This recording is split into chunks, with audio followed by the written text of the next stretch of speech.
Welcome to the Well Seasoned Librarian Podcast. I'm your host, Dean Jones. This is Season 13, Episode 4. Today I'm speaking with baker Rose Wilde, who grew up in Ecuador in a large Hispanic family and has spent time living in places such as Tibet, Greece, and Spain. She has worked professionally in and traveled Israel, Morocco, Lebanon, Italy, the United Kingdom, Portugal, and Mexico. Rose is a former human rights lawyer turned writer, chef, master food preserver, master gardener, and owner of Red Bread, a bakery in Los Angeles. Her work has appeared in the Los Angeles Times, Washington Post, Wall Street Journal, Edible LA Magazine, Cherry Bomb, and many other publications. She's been a regular on the Food Network, Cooking Channel, Taste Made, and NPR. She lives in Los Angeles, California with 2 dogs and 9 chickens. For more inspiration, find her Instagram at Rose Wilde and Red Bread. She has a new cookbook out today, Bread and Roses, 100 grain-forward recipes featuring global ingredients and botanicals. I'm going to take you now to my conversation with Rose Wilde. Sergeant and Mr. Smith, you're going to love this house. Bunk beds in a closet? There's no field manual for finding the right home. But when you do, USAA Homeowners Insurance can help protect it the right way. Restrictions apply. Welcome to the Well Seasoned Librarian Podcast. I'm your host, Dean Jones. Today I'm speaking with baker, author, Rose Wilde. Rose, welcome to the podcast. Thank you. I'm so excited to be here. Now, for those who are listening, where are you at in the world? Where are you located? I am located in sunny Los Angeles. I live in West Adams with my 2 dogs and my 9 chickens. Nice. What kind of chickens? Oh, all kinds. We were really going after the rainbow egg situation. So I love that. Yeah. Based on everyone's egg looking different. Mhm. But also for like new chicken owners, I think that's actually smart because as you're learning about the health of your chickens, like it's easier to tell like who may not be laying and other kinds of things like that when you know whose egg is whose. But yeah, we love them. That's brilliant. I love that. Can you share your story? I want you to talk a little bit about your past as a human rights lawyer, and you went from that to being a writer, chef, food preserver, master gardener, and now you're owner of your own bakery, Red Bread. Can you talk about that a little bit? Yeah, I think it's, an extremely traditional path to go from being a lawyer to a baker. I've actually spent a lot of time in my day teaching people who made that professional transition. And I think it's because we really like detail and we trust processes. But I was working as a human rights lawyer for a couple years out of law school. And advising on a lot of community development issues and legislative work to protect women, children, disabled, basically marginalized communities. And I really took all that to heart when I decided to take a break and try to fill my own cup because it's a very hard industry to work in and just be exposed to so much trauma every day. The world can be a hard place. And I started baking again. It was something I'd always loved to do as a child. I had always, we moved around a lot. And so the first day of school was often my birthday as a late summer baby. And my mother taught me very young how to make cookies. So I could kind of steal the class and like give cookies away and have a party. So I knew that like pastries were the fastest way to make friends. And coming out of law school, like if you've never been to law school, you basically have no life. So I kind of fell into the same thing of like making cookies and going around my neighborhood and just like making new friends since I was suddenly in the world again. And I just did more of this when I was taking a break from the legal work I was doing. And people really responded to it. And the real tipping point for me was when I made some bread. It was the first time I'd made bread, and I'm always going hard, never the easy way out. So instead of doing it with like yeast and white flour, I was like, I'm going to use whole grain and we're going to do it with sourdough. And if it's not magic, I don't want anything to do with it. And it was incredible, even before it went in the oven. And I made 1 loaf the first day, 7 loaves the next day, 36 loaves the next day after that, and on and on and on. And by the end of the week, I just had like 100 loaves and I gave them away. And the very next day, I had a lot of knocks on my door asking if people could get more bread. And so I was like, well, I think this is viable for me to do for a moment while I keep taking a break. And I just sat down and used the skills I'd learned and registered a business and like set up the ethos that I wanted that business to work around. And I really focused on that, mimicking what I knew, which were principles of access and agency and giving back. So the same ideas of international development, creating strong communities, but doing it from a business perspective. So we committed from the very beginning to give a percentage of all of our sales to the LA Food Bank. So to this day, we've provided for 74,000 meals over the last 12 years. We worked closely with organizations in the community that were helping people get back on their feet or have a second chance, whether it was through homelessness or addiction. We took on culinary externs who ultimately became our employees, who were fabulous employees. And after leaving us, placed them in incredible restaurants around Los Angeles. And we really took it to heart that like often people who grow the very food that we love don't have access to the high-end, beautiful, crafted foods that we as bakers and chefs can make. So every week at the farmers market in Santa Monica, which is the largest farmers market in the nation, I would bring back a whole host of things that we had made from all the incredible stuff we had bought the previous week and distribute it to the farmers. Oh, that must be amazing for them. It was nice. It was a good way for them to have breakfast because, often they're getting up at 4 a.m. and Yeah. driving very far, and to have something like nice and warm and to also see what they made transformed, I think is so magical.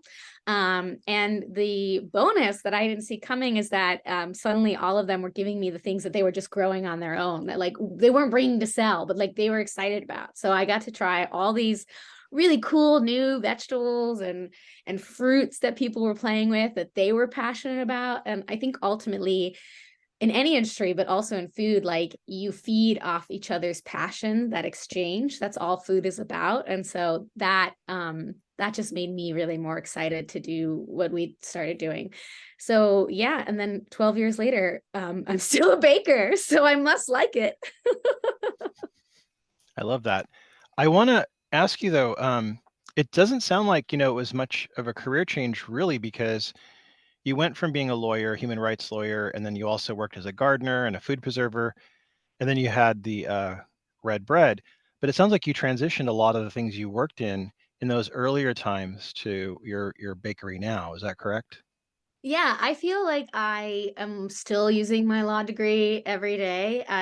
I'm constantly thinking about like ways that we can empower people. And I did the Master Food Preserver program and the Master Gardener program at UCLA Extension. And they are volunteer-based programs. So the aim is to go into underserved communities and provide education.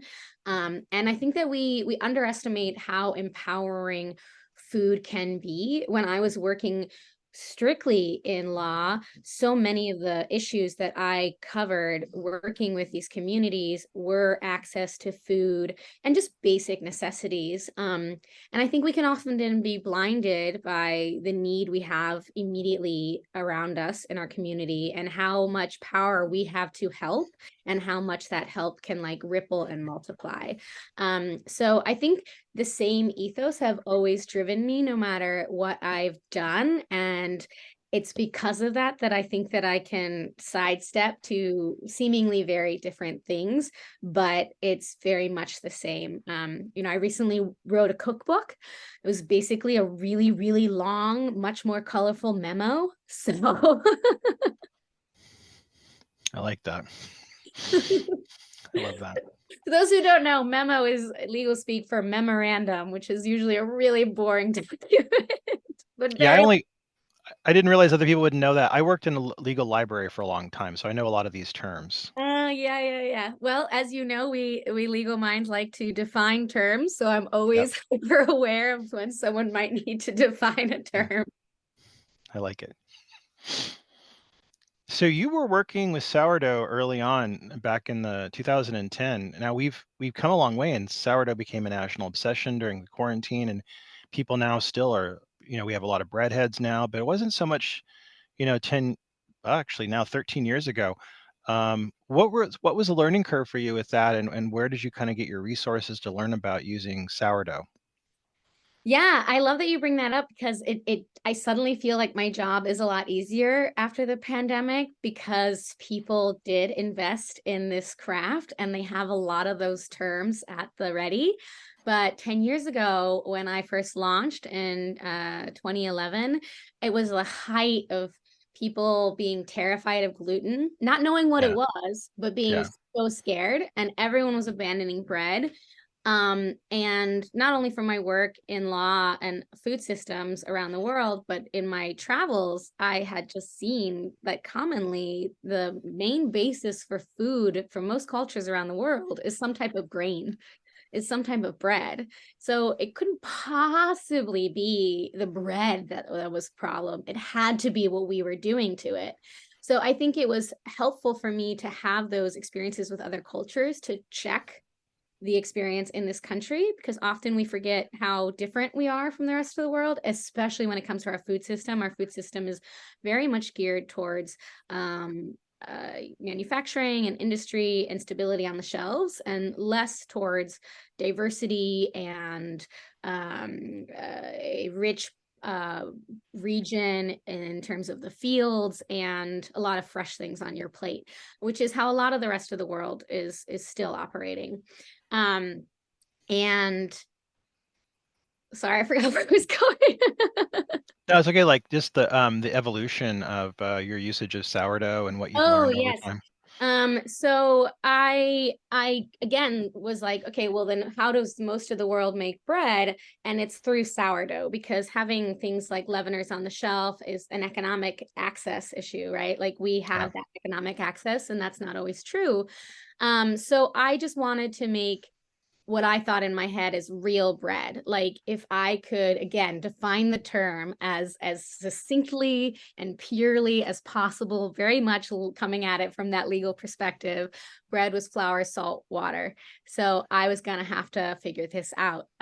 So I just became obsessed with it. I researched what books were really well thought of addressing bread and sourdough. I got 10 of them. I laid them all out on the recipes that they were similar, like they all had in common. I read them all at once. I took notes. I pulled out what was in common, what seemed subjective, what seemed perspective, what I might try, and sort of just pulled all that data together and put it in a more streamlined document of what I had absorbed for it, which again is very much a legal approach of taking yeah, tons of resources absolutely. Yeah, and then creating a short form memo. So I was really applying those skills that I had earned through hard work in law school to bread. And so I often joke that like I lawyered baking. That's how yeah, I am today. But that's still an approach I use today. And I think that I think it's a good one because, you know, there are things in cooking and baking that like can be changed, and there are things that can't be changed. And you can't know those from looking at one recipe or without having like years of work. But one way you can kind of leapfrog is by looking at multiple resources at once and really studying the differences between those recipes. So from there, I made a recipe that I liked and I made the bread, and I was, I guess, a lucky person that the first one that came out was incredible. It was perfect. I loved it. Everyone loved it. It wasn't flat or a doorstop. Those came later. Like I've not always been a brilliant baker. I've had multiple failures, but I did have quite a bit of beginner's luck. And that really propelled me forward into that. So it was a lot of book knowledge. And then several years later, actually, my mother, who since passed away, came to visit me and like worked a day in the bakery. And I like showed her everything that I'd learned and everything. And she was so sweet and listened so nicely. And then when we were having dinner that night, she told me about how when I was very young and my parents ran a restaurant called The Good Earth in Florida, she was oh in charge. wow, She didn't was know in that. she was in charge of the bread baking, and she baked like 70 loaves a week for the Wow. 7 years, just to give away to the community. She also baked the bread for the restaurant, but that was something that they had built into their restaurant. And I didn't even know that because I was way too young and it didn't come up when I was growing up. But I think that, that sort of rewrote in my head too, well, was it beginner's luck or is this deeply in my genes, not only to make bread, but to make it something that builds community?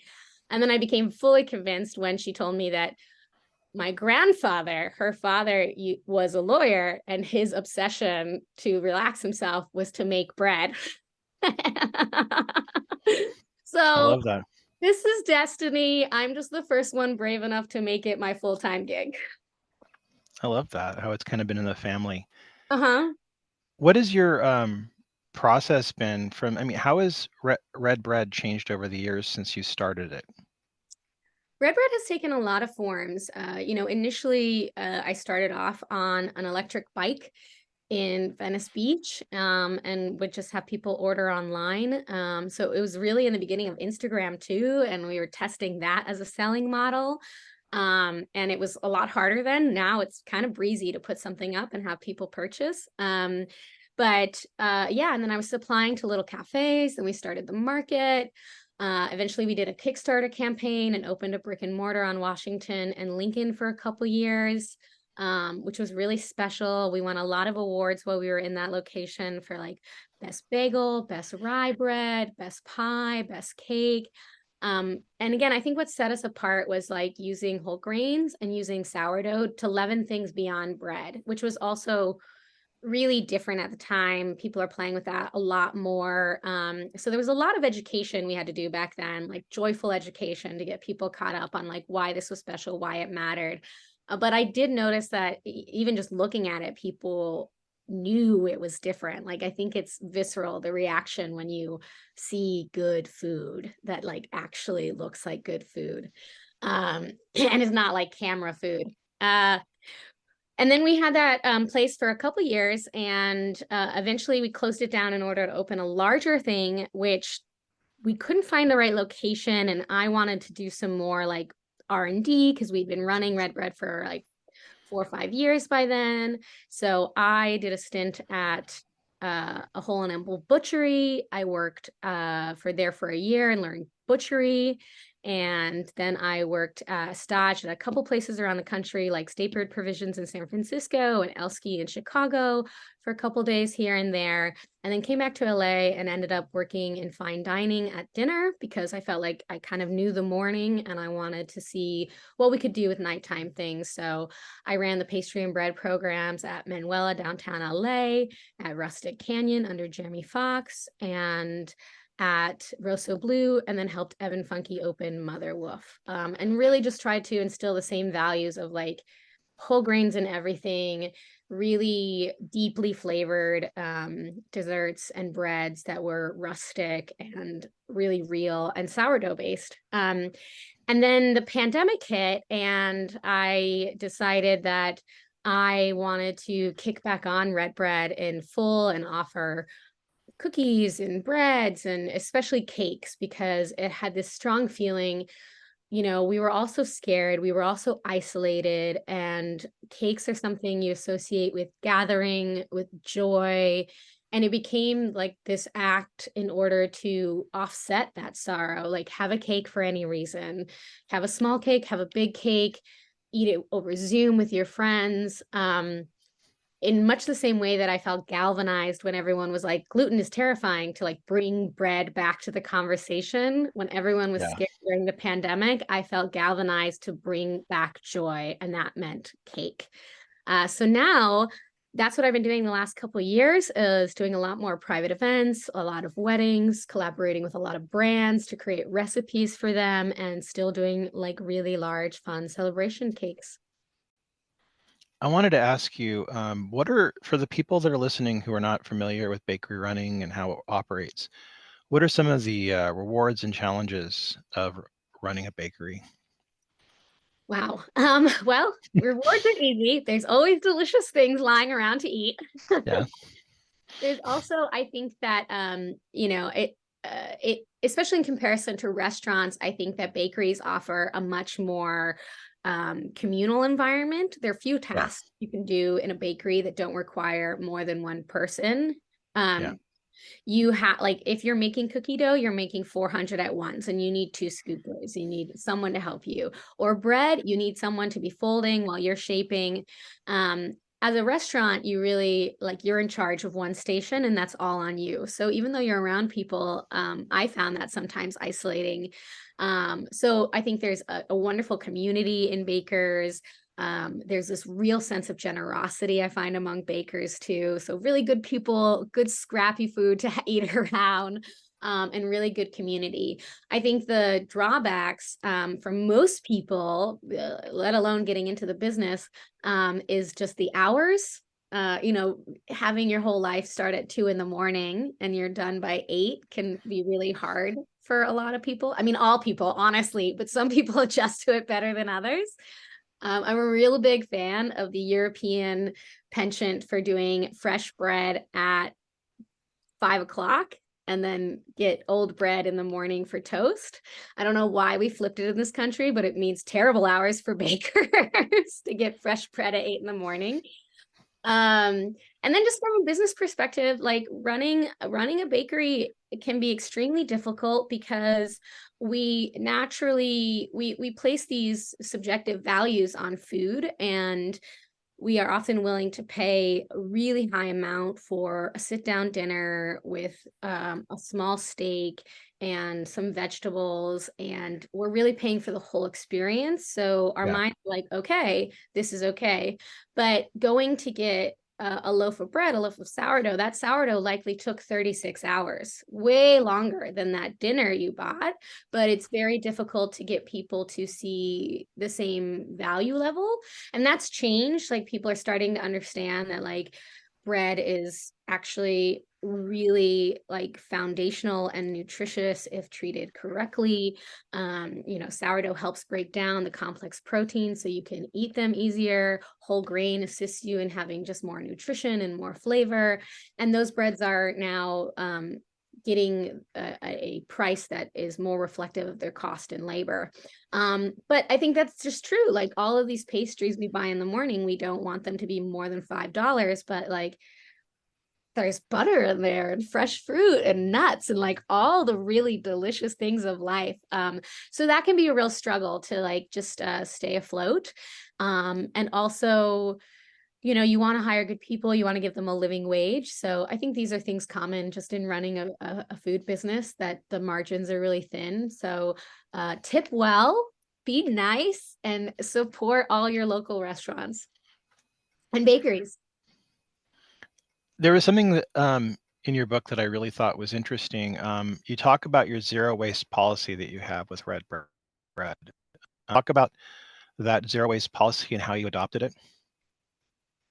So my zero waste approach, before this was really like a coined phrase, really came from being a product of food insecurity as a child. My mother was a single mother after my parents got divorced, and we didn't have a lot of resources. And I just watched my mom be this incredible, graceful, and economic cook, and never throw anything out, be really intentional about what she was cooking and how she was cutting, so she got the most out of everything. She introduced me to a lot of things that I saw then mimicked in the finer restaurants that I worked in, like saving all the scraps from vegetables to make a stock, using all those strawberry tops to reduce into a syrup and flavoring a natural soda. And so I just thought this was how you cooked. I didn't really know that this was like a more specific approach. So that has always been in there. And then I think as I was exposed to more cultures worldwide and saw a very similar approach, because this is what you have, so you use all of it, was just the default. And that just really cemented that was the way that I wanted to cook. And then being able to work in a lot of restaurants that also reflected that, I was able to get some even more high-end skills and really explore that less as a way to, make sure you're not throwing anything away, and more as a way to use alchemy to transform things. Especially when I was working at Rustic Canyon, Jeremy Fox is also a big fan of zero waste. And there was sort of this non-stated, but heavily coveted prize of his approval you could win if you figured out how to make something with like nothing but scraps. And actually one of the recipes in the book, the vegetable funfetti cake, is a product of that, of using leftover citrus peels and beet tops and carrots and parsley stems to create a funfetti cake that is basically a salad, which is also where I started my motto of cake is salad. So it all ties together. I like that. What advice would you give to other businesses that want to adopt this kind of policy? It's a really good question. I think that, if this is not something that you've been exposed to for a long time, it can be a challenge to shift your mindset to think of that. But I think that any good business, when someone's prepping, if you want your people to work clean, so you're always going to have a waste bowl there to collect everything that's the scraps as you're prepping food. I think one of the easiest things to do is to kind of set yourself up with a couple more waste bowls or third pans or whatever, and separate your scraps. And at the end of your prep, just look at them and try and use fresh eyes of like, what could I do with this now that it's not 3 pounds of beet scraps mixed in with everything else and like can't really do anything? What can I do with it now that it's here? Oh, I can make a hummus, right? Like there's something I can do to transform it where it doesn't have to be the prettiest thing or the nicest cut. So I think those are really good ways, and to start small, and competition is useful for innovation. So you can have it as like a small challenge inside your business, tie it to family meal. That was one of the things I did at my restaurant, was to make it like a little challenge within family meal. This is another term of art. Family meal is usually the meal that gets prepped for the staff that they eat before you guys come in to dine. Not every restaurant does it, but every good restaurant does it.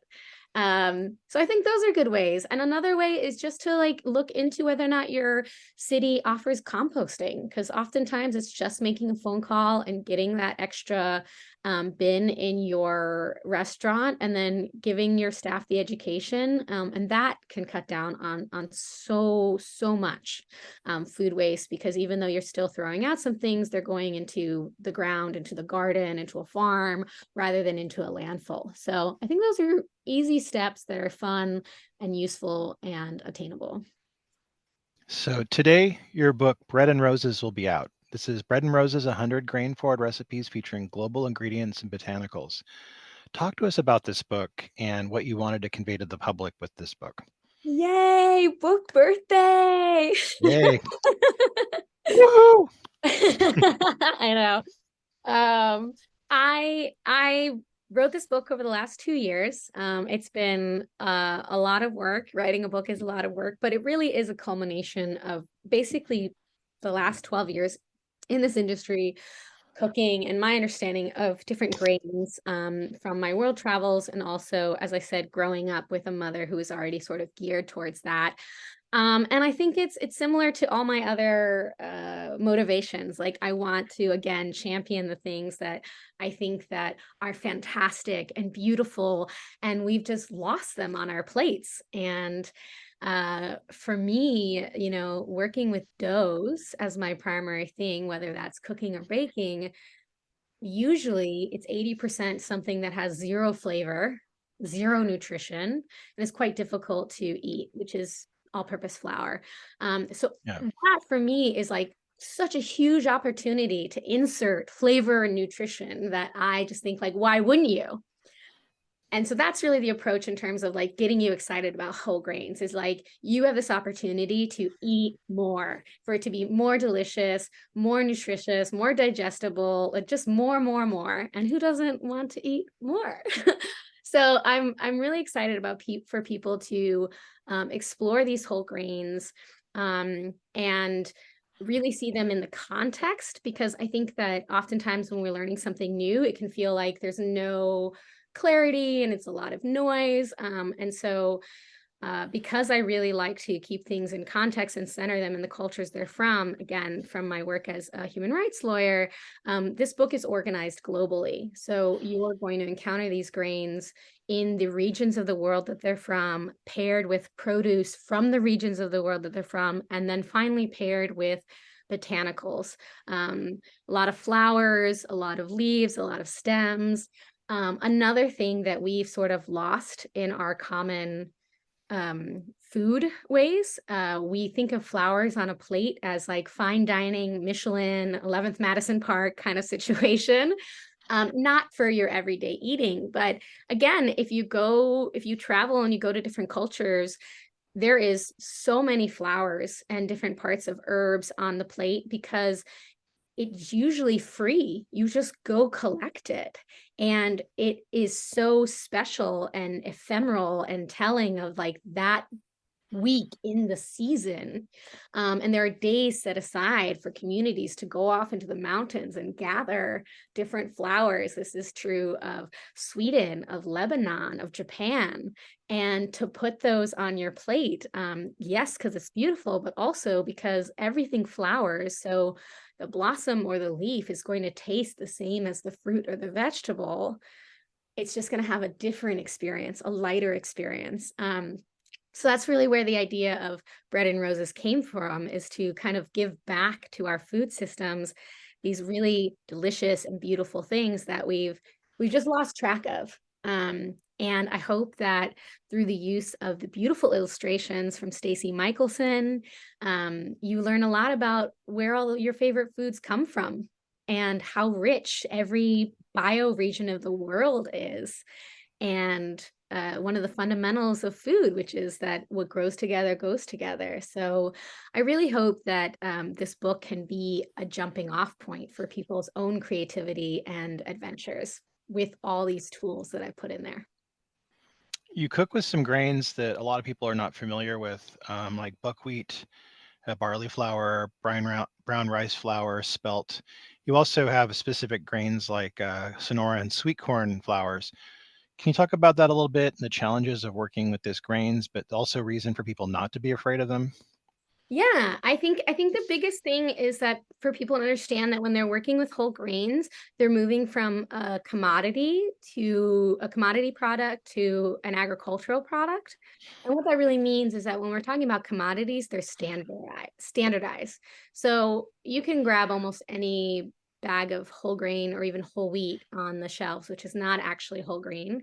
You can grab almost any bag of all-purpose or whole wheat, which is not whole grain, on the shelf and use it anyway, and it'll work. We've standardized that product. But with an agricultural product, we're thinking more like grains as another fruit or vegetable. And those things change from year to year. So you have to be a little more involved, a little more responsive in your cooking to make sure that you're getting the most flavor and the best technique out of it, right? Like you wouldn't cook all vegetables the same. You roast some, you saute others. So similarly, once you can embrace the fact that grains are agricultural, that they're reflective of their terroir, that they have a season, I think you're able to more deeply appreciate what they can be. And I have an incredible flour flavor wheel in the book to help you begin to develop your palate and taste for things, because I think that your love of flavor should guide you the most. But because this is something totally new, it'll take you a little to build that flavor for that palate for these subtle flavors. And I talk through in the book a lot of qualities of the grain and a lot of ways you can apply that beyond the recipes. But really, like anything else, it's just about getting to know it, like doing it a couple times, seeing how it works. If you like it, do you like the taste? Do you like the texture? It's about having a whole other adventure in the kitchen and discovering this whole other area of delicious things that you have access to. And I hope I've provided some really great guides, and that they are based in a lot of cultures that use these grains daily. So like my hope is that if you fall in love with buckwheat, that you go down a deep rabbit hole of what everyone in the world has made with buckwheat, and not just like whoever's doing something fancy here in this country, but how is it being used in Japan? How is it being used in the Mediterranean for centuries? These are really great resources. History is a really great resource. Can I ask you who some of your inspirations have been as a baker? Some of the people that have really kind of inspired you over time, and whose cookbooks really resonate with you. Yeah, I think the first person whose cookbooks really resonated with me was all of Peter Reinhardt's cookbooks. Yeah. I really loved just honestly his adoration of bread, and I know that he's coming from, like, he's a monk, so he Yeah. has he's tying this really to spirituality, but it really resonated because it felt so incredible and magical and just like a gift. And his guidance on baking was so gentle, whereas oftentimes in other books I found it was very severe, of like, this is the only way and it's 40 pages long, so pay attention. He was very much like, you know what, bread wants to happen, you're just a participant. And I thought that was a much more beautiful way to like explain bread, and more truthful, because honestly we came upon bread most likely because someone fell asleep in the hot sun with their porridge and it baked into bread, and we were just like, magic. And it was forever until we could explain it. And I think the thing that I loved about Peter was that even though he could explain it, it was still magic. And oftentimes when we're able to explain something, I think as humans, we lose that wonder. And I really want to center everything in wonder and joy. So Peter, love Peter, would love to meet him one day, almost met him a couple times. And then, I really love a lot of the women working in whole grains and sourdough. Sarah Owens has been a longtime friend. She's written a couple cookbooks on the subject of heirloom flours and recipes. So I've loved collaborating with her over the years. I was also a big fan of the Flavor Flowers book by Alice Murdoch, who kind of really early on introduced people to the idea of not only what we call as alternative grains, although I hate whole grains having to bear the burden of that adjective. Yeah. The very idea that anything could really be a flour, like grind down nuts, you have a flour, grind down peas, you have a flour, and just really opened up that concept of flour. So I thought that was really crucial as well. And then, not specifically not specifically aimed at whole grains and sourdough, but Heidi Swanson, all of her books about supernatural everyday, and just again making people appreciate a lot of things that we don't see necessarily on the grocery shelves that are coming back because people know them again and they can demand them. And that's how the economy works. They're gonna be provided to us if we demand them. So yeah, all those books are treasures for me.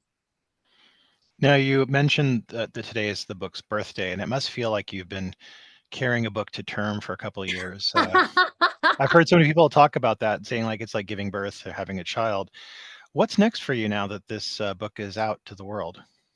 Well, I'm going on tour, and I'm really excited to be in all these different cities around the nation and meet people and talk about this book and just see their excitement for whole grains. And then I am really looking forward to writing another book, honestly. I love Nice. the process. I really enjoy writing. Don't get me wrong, it was definitely akin to childbirth. It was Yeah. hard, it was long. I am thrilled it has a birthday.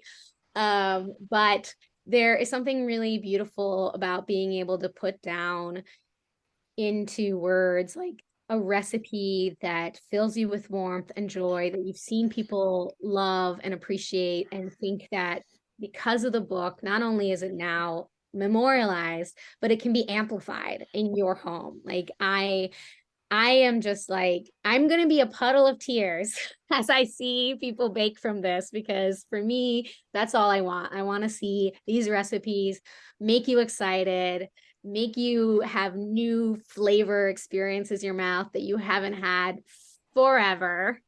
There's like very few opportunities to try something you've never had before for a lot of people. So like this is a whole world for that. So I can't wait. I can't wait either. I look forward to seeing what you produce in the future, and I'm so glad your book is out, and I can't wait to hear what people have to say about it. As a librarian, I'll be really excited to promote your book and have people read it. So thank you for that, and thank you for all that you're doing. Thank you so much. Librarians are my favorite. I want to thank you for being on the podcast today, and I want to let everybody know we do have links in the bio to get the book, so you can get it right off the bat, or you can get it from all better bookstores. Rose, thank you for being on the podcast today. Thank you so much. It was such a pleasure. That was my conversation with Rose Wilde. Her book, Bread and Roses, 100 Grain Forward Recipes featuring global ingredients and botanicals, is out now. We have a link to it in the bio, and like I said, you can get it at all better bookstores. Next week, we'll be speaking with Vanessa Baca. She is the head of Food and Books podcast, as well as one of the co-anchors of Fear Feasts podcast. She'll be on next week for kind of a Halloween episode. Until next week, I'll see you at the library.